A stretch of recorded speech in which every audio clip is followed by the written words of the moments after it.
Bakit po nasabi niyo negosyo yung naging pagtanggal impeachment kay Chief Justice Corona? Ang balita ko, grabe ang range ng bigayan eh. Yung na-stick sa isip ko, 150 million per signature. Highly respected media practitioner. She was there to interview the particular senator. Doon nag-distribute ng 20 million each. Panigurado, magugulantang ho kayo sa mga isisiwalat nitong si Norberto Gonzales dito sa video na to. Ibang klase ho. Noon ho pa lang na-impeach etong si dating Chief Justice Renato Corona, 100 milyon ho pala ang pinakawalan para dito sa mga senador na nag-convict sa kanya. Pero bago ho yan mga kababayan, isang like at isang subscribe. Masaya na ho tayo dyan sa mga gusto sumali sa ating community. Yung join button, nandyan lang ho sa baba. Kaya kailangan ho nating bantayan yung impeachment na yan nitong si Vice President Sara Duterte. Kung ang naging kabayaran, ayuda para doon sa mga pumirma na congressman dyan sa impeachment sa House of Representatives, bantayan naman ho natin yung mga babayarang senador para i-convict etong si Vice President Sara Duterte. Ayun na nga mga kababayan, wala ho tayong maraming pag-uusapan dito sa video na to. Rekta na ho tayo dito kay senatorial candidate Norberto Gonzales, kaugnay dyan sa mga siniwalat niya na yan. Pakinggan ho natin itong mga kababayan. What does this mean? No? Nako.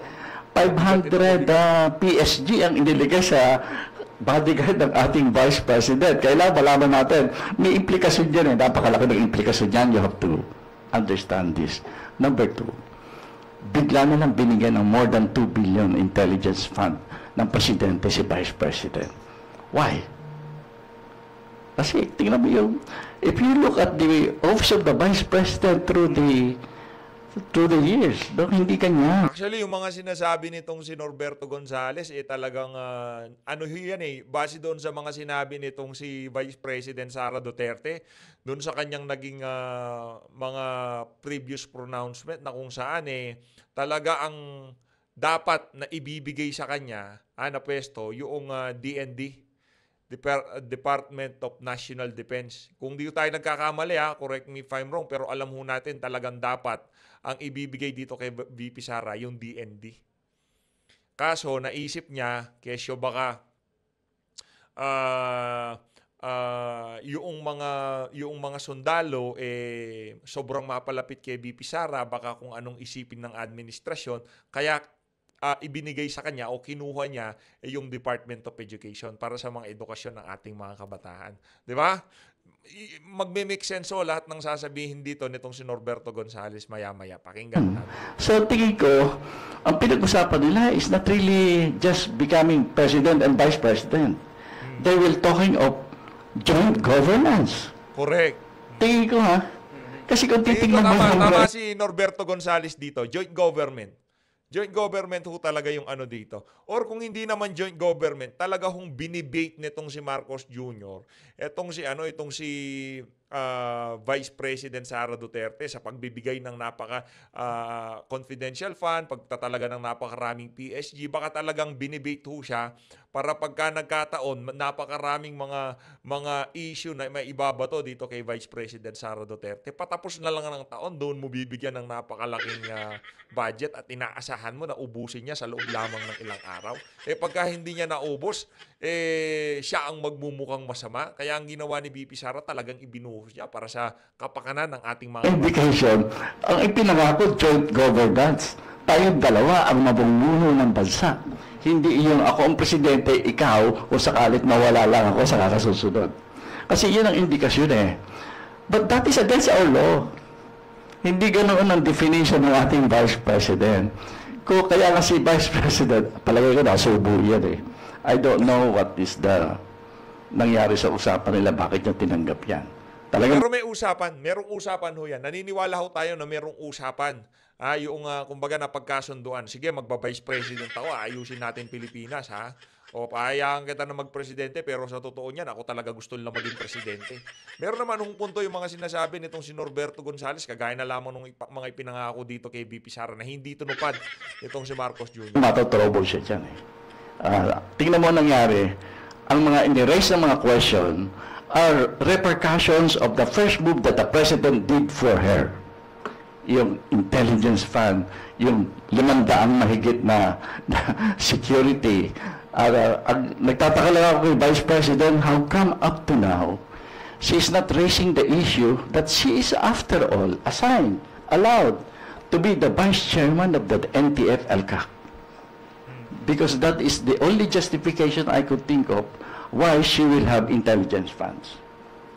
At saka kung bakit dinadagdagan yung kanya security, baka patayin siya ng mga kalaban ng NTF-ELCAC. But that has not surfaced in any of the, yung nakikita ko sa Quadcom, etc. Kine-question pa yung kunyari, si Piatos, at saka yung mga ganun. No? You know, if you are in the intelligence community, using ISS is normal. Yung pagbibigay ng cash instead of checks with signed vouchers, hindi ginagawa sa intelligence yan. I usually will ask one of my clerks to withdraw 200 million, 100 million. Kaya pag galing sa land bank, dala-dala yan, nakakrate cash. Because if you're in the intelligence community, walang mga ahente na papayag na issuehan mo ng check. O kaya Sir Norberto Gonzales, gusto niyo ho bang magsalita sa defense nitong si VP Sara? Para naman kasi yung mga congressman dyan, lalo na yung mga bata-bata, naging congressman lang. Akala mo talagang alam na nila lahat pagdating sa intelligence, ha? Magsalita ho kayo sa impeachment trial. Ipaliwanag nyo ho dyan sa mga congressman na yan, dyan sa mga nasa prosecution panel, kung bakit ganon ang nature ng paggasta ng pera ng confidential and intelligence fund itong si Vice President Sara Duterte. Sir, ano nga bang pangalan? Saan po kayo nakatira? Magkano nga po? Pwede mo ba check kasi baka ma-audit ako. Number 2, very important. Every major office of government has a resident COA. Dapat yun ang tinatoy, yung resident COA. Tsaka very specific ang rules when it comes to the use of intelligence and confidential funds. No? Ako, ang alam ko, yung mga dumadaan sa akin ng mga intelligence operations, pera, labas, ganyan-ganyan, ay may voucher din yan under the supervision of the House COA. No? Na specific yan. Inilibigay sa isang sealed envelope yan. May vault para dyan. And then, pwede lang yan buksan with a court order. There is no exemption to that. So, kaya yung nakikita ko sa TV breaks my heart. Kasi hindi lang naawa ako sa Vice President. I am afraid that the techniques of intelligence work in the Philippines is being jeopardized.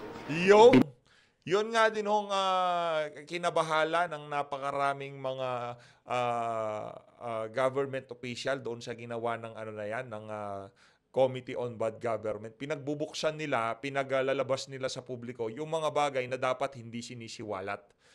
Court order lang pala kung makakapagpabukas niyan. Pero yung nila, yung in aid of legislation nila, talagang ginamit ho nila para mailabas sa komite yung mga bagay na hindi naman dapat nalalaman ng publiko kaugnay dyan sa intelligence confidential fund na yan itong si VP Sara. Ibang klase ho sila, di ba? Pinapakita sa publiko yung mga proseso. Alam mo, walang paglilingkod ng mga ahente sa atin na seryoso. Kasi takot na yan eh. Kaya tingin ko that is the... Kaya yung pag-break ng unity, yung Vice President and President, what an unfortunate development in our country. Yung sinasabi mo, impeach. Ano po yung magiging boto niyo, sir? Number 1, salamat at very optimistic ka na makakapunta ako sa Senado. hindi ko pa sinisure yan. Number 2, hindi pa tayo sigurado na given the kind of politics we have, masamang tayo ko kasi I happen to be a former National Security Advisor. Dami ko alam na sikreto. Kaya alam ko na dadayain ako. So, kaya hindi ako very optimistic na makakarating ako dyan. But just the same, dapat tingnan natin mabuti yan. Kasi, ang pwede lang, the earliest comparison that we can have, historically speaking, is the impeachment of Chief Justice Corona. Nako. Yung kay Chief Justice Corona, alam ko, negosyo yun. No? Can you imagine Chief Justice Corona being impeached because of yung tinatawag nating nakalimutan ko yung sinusulat natin lahat, yung SALED. That is not a basis for impeachment. Kasi yung SALED, natatanda ko ako, clerk ko lang ang gumagawa niyan eh. Tapos pag may question, sir, nagkamali po kayo, i-correct mo. And it will be accepted, corrected. Nakalimutan mo eh. But how come a simple government document was used to impeach a Chief Justice of the Supreme Court? What does this mean? Yang impeach na sinasabi, lang yan eh. It's a political issue na dapat sana seryosohin natin. Because when the time comes, when we really have to get rid, for example, of a dictator, then that is one peaceful avenue for doing that. Dito sa atin, kailangan pa natin magrevolusyon para tanggalin ang isang namumuno na talagang sumisira na sa lipunan. Today, sineselebrate natin yung memory natin ng EDSA People Power Revolution of 1986. Sa akin, I want to use this day to remind those who may want regime change in the Philippines peacefully. Let us remember, lalo na yung mga institution na takot sa Constitution, bago kumilos, let us remember that this day, this revolution produced the Constitution we are enjoying today. The Philippine Constitution today is a byproduct of a revolution. Thank you. Sir, dalawa sana ang tanong ko lang, nadagdagan, naging tatlo dahil sa mga sinabi ninyo. Yung una pong nabanggit ninyo, medyo malalim yun, yung sinabi nyo na yung impeachment ni, we'll start with the freshest answer, moving backwards. Bakit po nasabi nyo negosyo yung naging pagtanggal impeachment kay Chief Justice Corona? Kasi alam nyo, katropa nyo eh, member ng media, happened to visit the house of a senator.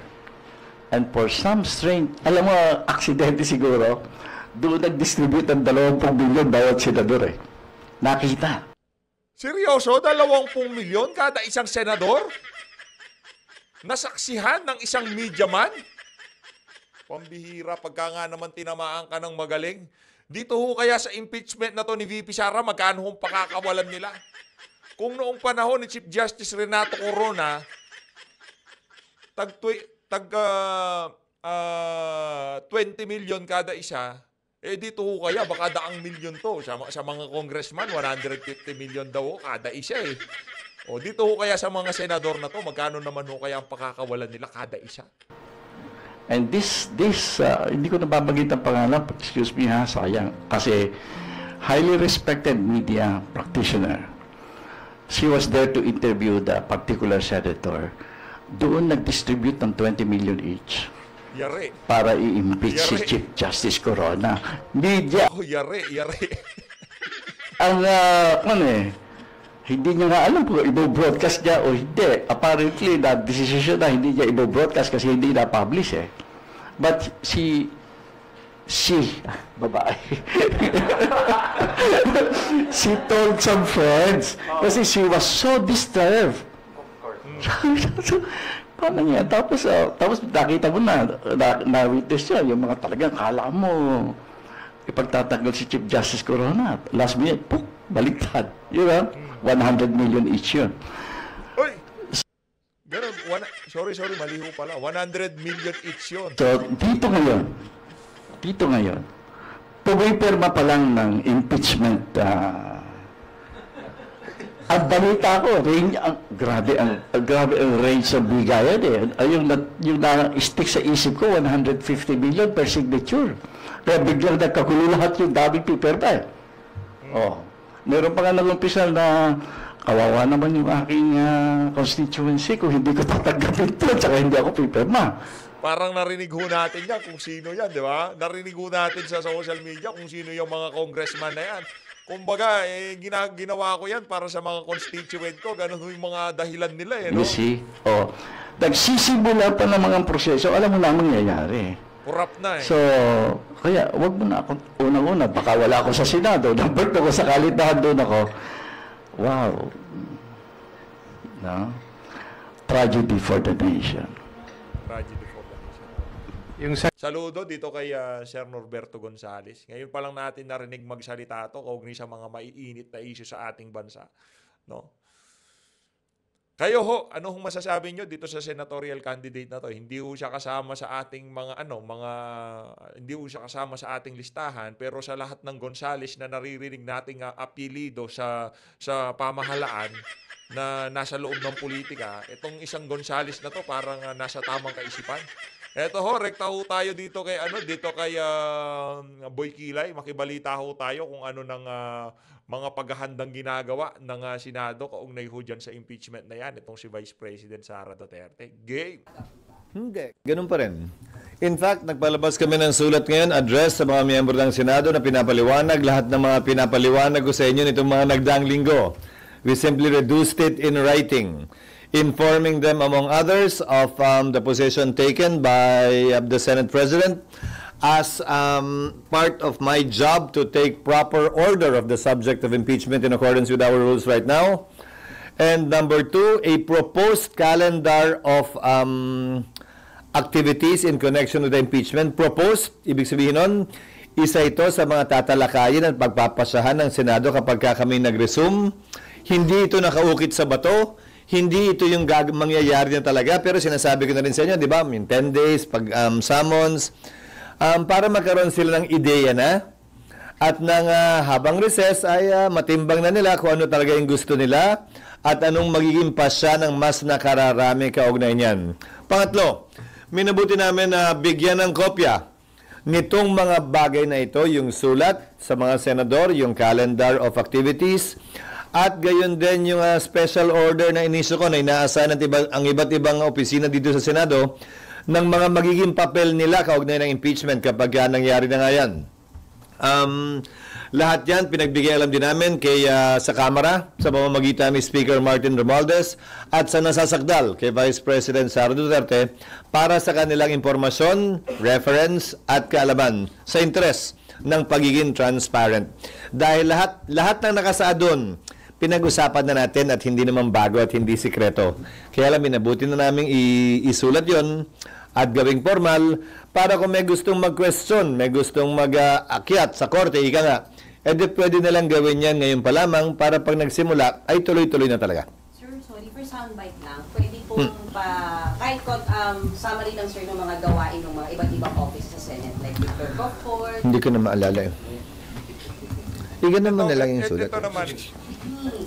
Hindi ko nga maalala kasi Ito naman ho mga kababayan, pagdating dito ho kay Chis Escudero, ang nakikita lang ho natin dito, kumbaga, as much as possible, gusto ho niya na mabigyan ng kredibilidad itong magiging impeachment trial. Pero kung babasahin ho natin ang kanyang mga sinasabi, ngayon pa lang ho, alam na ho natin kung ano magiging hatol niya kay Vice President Sara Duterte. Guilty ho si VP Sara. Yan ho sigurado natin dito. Dito kay Boy Kilay, magbabago lamang ho ang pagka ho, kung gusto nyo hong makitang magbago yung mga magiging desisyon ng mga senador na yan, kailangan ho natin iharera yung mga kandidato natin na dyan sa Senado sa 2025 midterm election. Kailangan ho nila makapasok. Kasi pagka nakapasok yung 9 senator na yan, tapos na ho, tapos na yung impeachment na yan. Ngayon, kung gusto nyo hong makatulong dito kay Vice President Sara Duterte para hindi pa nag-uumpisa, tapos na yung impeachment trial na yan, alam nyo na ho gagawin. Ikampanya ho natin yung mga kandidato nitong si dating Pangulong Rodrigo Duterte. Ipanalo ho natin lahat ng kandidato nitong si Tatay Digong para hindi pa nila naumpisahan yan. Kakatapos, disentimanong kakatapos ho ng eleksyon, tapos na ho yung impeachment na yan pagka napanalo natin lahat ng kandidato na yan. kasi sila lang naman yung gumawa nung kinompi lang nila yung dati.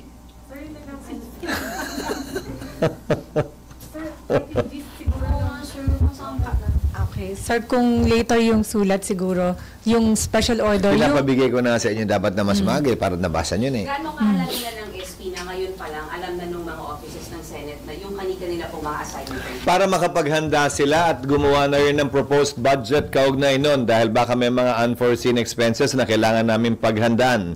Ulitin ko, bahagi ito ng tinatawag nating quote, taking proper order of the subject of impeachment sa panig at parte ng Senate President na nakasaad, nakapaloob sa Section 1 ng Rules on Impeachment ng Senate. Upang sa gayon ay hindi pa man nagsisimula ang pre-trial o trial, ay buo na at kompleto na ang paghahanda ng Senado para dito. Then, sir, pwede, ano yung nakakalendaryo? Ano yung sa kalendar, Nakukuha sir? nyo din eh, nakalimutan ko. Pero, para sir, may audio kami. Okay. Ito rin yung sinasabi ko sa inyo noon pa, but ulitin ko, proposed calendar of activities ito at hindi ito nakaukit sa bato. So, June 2, resumption of session, presentation ng articles of impeachment by the prosecutors. Isang bagay ito na nakasaad sa aming rules at sa rules ng Estados Unidos kung saan kinopya ang rules on impeachment. In other words, babasahin man lamang yung mga allegations sa plenaryo para formally ay maging parte ng records ng Senado ito. Grabe no, yung lahat ng halos na ginagamit natin dito sa Pilipinas, ginagaya natin pagdating sa impeachment, saligang batas. Hindi lang ho natin kinopya sa kanila, alam nyo yung pagliliquidate ng gastusin ng mga mambabatas sa sa Amerika at sa Pilipinas. Sa kanila ho kasi, nakasa publiko ho, isinasa publiko ho nila yung kanilang mga gastusin kada every 3 months. Sinasa publiko ho nila. Yun lang ho atang hindi natin ginaya sa saligang batas ng Estados Unidos. Lahat ginaya natin kung paano magpatalsik, paano yung forma ng pamahalaan, lahat ginaya natin. Maliban lamang ho doon sa pagliliquidate ng mga gastusin ng mga namumuno sa ating Approval ng rules dapat magawa na rin namin ng June 2. Again, more or less depende kung gaano kahaba ang debate. June 3, pwedeng mag-oath taking na ang mga senador bilang judges. Mauuna mag-oath taking ang presiding officer at yung presiding officer magpapa-oath sa mga senator judges. Pwede na rin pagkasunduan doon ang pag-issue ng summons na pwedeng ma-issue by June 4. From June 14 to 24, palitan ng pleadings yan sa magkabilang panig. At roughly from June 24 to July 25, yung pre-trial. Dahil sang-ayon sa Rules of Court, kung maalala nyo, sa mahaba natin at ilang ulit ng usapan at kwentuhan tungkol dito, nakalagay sa Rules of Court, dapat iset ang pre-trial not more than 1 month from the time the last pleading is filed by either party. So, tamang-tama lang. By July 28, magre-resume na ang Kongreso. Siyempre, wala tayong magagawa sa unang araw. July 29, inaasahan namin na susumpa ang 12 bagong senador na magiging bahagi ng 20th Congress. Maliban dun sa unang 12 kami na sumumpa na, hindi naman na kailangan sumumpa pang uli. At inaasahan namin na sa susunod na araw, July 30, kung yan ang mapagkakasunduan ng mayoriya, ay magsisimula na ang pagliliti sa presentation of evidence. Silly question, pero yung mga senador na hindi natatawid sa next Congress, kasama pa rin sila mag-oath sa June? Na hindi I mean, mag-oath kailan? Sa June, sir, before you adjourn as Dalawang Senator oath. Judge. Sila'y bahagi pa rin ng 19th Congress. Lahat ng senador ng 19th Congress ay mag-oath. Dahil ang termino nila ay matatapos sa June 30 pa lamang. Ano man ang mangyari dun sa 7 reeleksyonista kaugnay ng darating na eleksyon. Hindi kayang baguhin nun na ang termino nila ay hanggang June 30, 2025. So, kung July 30, yung likely na pag-trial, kailan, sir, mangyayari yung pag-open ng impeachment court? I mean, yung magkukonvene kayo as impeachment court? June 3, sir. June 3? Kasi diba, sir, after the oath, sir, magkukonvene na kayo sa impeachment court? Kaya, dalawa nga yun eh. June 30, anong June 30? July 30 yung trial. Malamang magsisimula. Nagsumpa kayo, di ba? Impeachment court na po yun. Impeachment court na po yun. Alin? Pag nagsumpa kayo, impeachment court na ba yun? Convene na kayo sa impeachment court? Para kayong wala dito ng impeachment, ha? Dalawang sombrero ang suot ng Senado. Senado acting as a legislative body, Senado sitting as an impeachment court. Each time we adjourn, then we finish wearing that hat. Each time we resume, we will announce if we are resuming as what. So example, kung ang oras ng trial ay alas 9 ng umaga, magre-resume kami bilang impeachment court. Pag kami magsesesyon naman ng alas 3 at mag-a-adjourn yung impeachment court ng alas 2, edi mag-a-adjourn kami sa impeachment court ng alas 2 at pagdating ng alas 3, magre-resume kami as a Senate deliberating on proposed legislation. Ano yung tanong nyo? Hindi ko maintindihan. Kailan kayo magko-convene? Magko-convene kami twice. Under the 19th Congress, as I said, and under the 20th Congress. Tutuloy nga to, di ba? Yung matagal na natin pinag-uusapan. Mag-o-oath yung mga members ng 19th Congress para magampanan nila yung trabaho. Kaugnay ng pag-issue ng summons ang ayon sa aming rules. At magpapatuloy yung pre-trial dahil kung yun ang nakasad nga sa rules namin, yun yung pinapanukala namin na aprubahan ng mayoriya. Tapos sa July 29 mag-o-oath yung 12 bagong senador. July 30 magko-convene yung impeachment court. Sorry, sir. Diba, mag-oath kayo during the plenary session ng Senate as legislative body. And then, immediately after, you'll... Depende sa mayoriya. That can happen the following day. Most likely the following day. Anong oras na ba yun? Depende. So, magko-convene na kayo... I'll give you an example din pa. Ikaw naman. Kung morning ang session ng impeachment court, mag-o-oath kami in plenary ng July 30. Eh clearly, hindi kami dedire-diretso pag-oath namin. Di ba? The following day na kami mag-o-open ng court, if ever, ng July 30. Hindi ko maintindihan yung... Day 1 as impeachment court. So yung after the ba na oath-taking nyo, yun din po ba yung technically pag-convene nyo po as impeachment? Hindi nga eh. Hindi. Kayo yung day 1, sir, na kayo ay...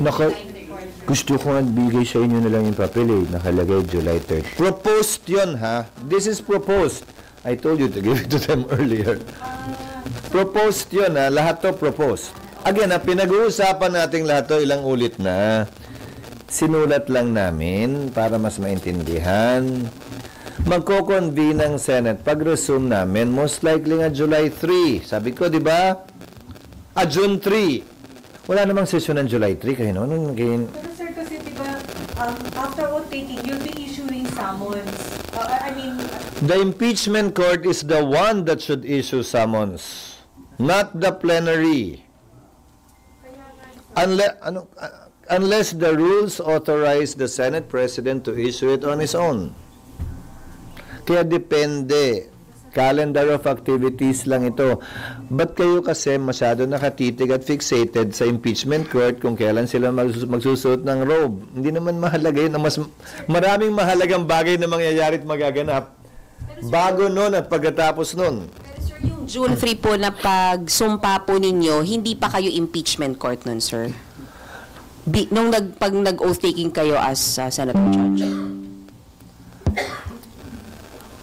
Darling, walang kinalaman ng pagsumpa sa impeachment court. The impeachment court would have to convene on a date certain. It's not the oath-taking that will determine when the impeachment court will be created. Yung impeachment court, pag nag-convene kami sa impeachment court, doon uupo sa impeachment court yun. Regardless of when we took our oaths. In fact, yung labing dalawa na magpapatuloy hanggang 2028, hindi na nga mag-o-oath. So, ibig sabihin ba, walang impeachment court? Hindi naman din. Wala siyang kinalaman doon. It has no relation to that. It depends on when and how the gavel is banged at kung anong sinabi na kino-convene. Impeachment court ba o Senate ba? That's what will determine when the impeachment court will be convened. Yung pagpukpok ng gavel. Yes. Sir, according to the letter that was shared on your Viber GC, ang schedule ng trial by June 30 is from 9 a.m. to 2 p.m. That's what we're proposing, but again, this is a proposal subject to the majority so that our legislative work will not be affected. Sir, I will admit that I was already here during the Corona trial. I remember noon to Sawa. Bakit hindi ganun ang schedule nyo this time? Yung trial, Oo. Kasi nung Corona to Sawa.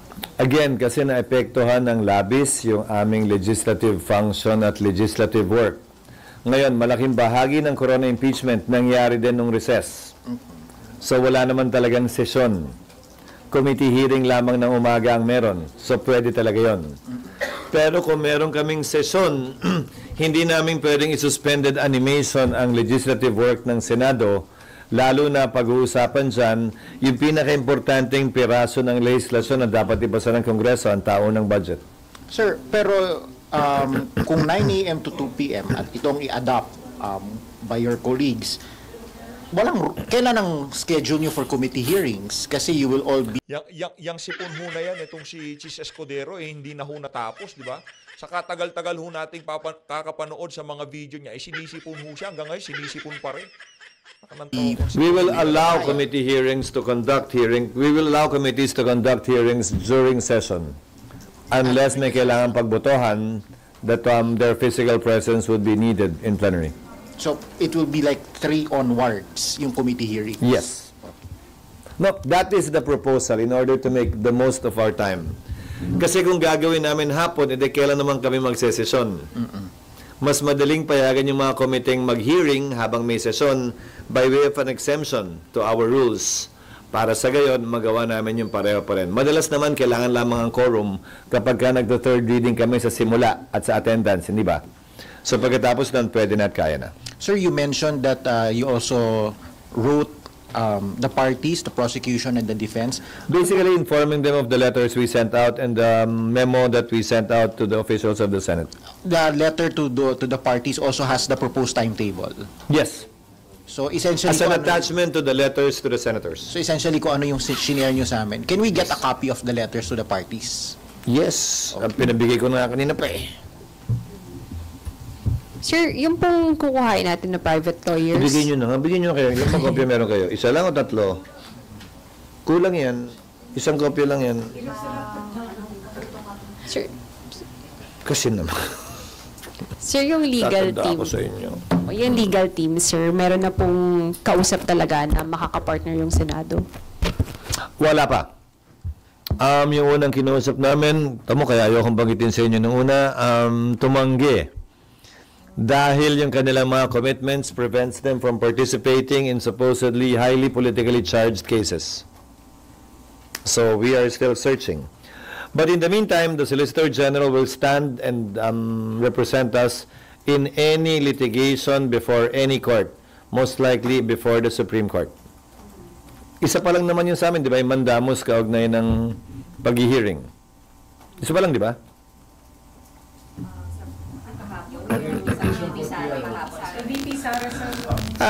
Yung kay VP Sara, iintayin naming matanggap yung notice mula sa Korte Suprema. Because as I understand it, I've read the petition.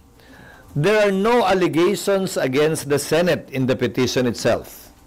The Senate was merely included as a necessary party dahil sa amin nakafile yung case eh.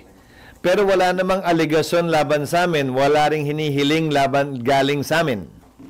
In fact, diretso nyo nalang hinihiling sa Korte Suprema na ipadismiss ito. So, i-refer namin malamang ito sa Solicitor General matapos naming matanggap yung notice kung talagang pinapa-comment kami o hindi. Dahil sa pagkakaalam ko, hindi rin kami named party dun sa nabasa kong petisyon. Baka iba kasi naisaad ng spokesperson doon sa actual na notice na matatanggap namin. So we will formally await the notice coming from the Supreme Court. As of today, wala pa kami natatanggap kaugnay sa petisyon ni Vice President Sara.